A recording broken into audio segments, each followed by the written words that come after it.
Assalamualaikum kawan-kawan. Okey, pagi ni kita minum air kopi dan juga terkodok pisang.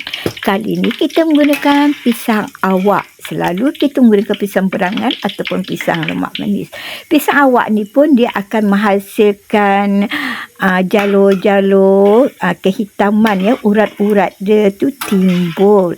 Cuma jenis dia punya tu dia kurang licin lah permukaan kuih tu.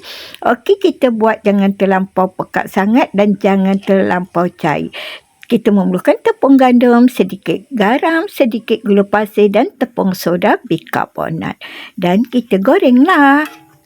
Kita goreng pusing-pusing dia biar masak dia sekata. Okey kawan-kawan, bila dah masak tu bolehlah kita angkat dan kita toskan dia. Okey, kita makan panas-panas pun memang sedap. Okey, inilah hasil dia. Jom kita cuba koyakkan.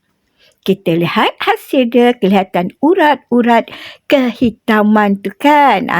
Dia timbul. Janji kita jangan blender, kita tumbuk pisang tu.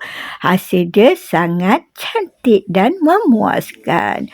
Okey, terima kasih kerana sudi menonton video ini. Jumpa lagi di video yang akan datang. Bye.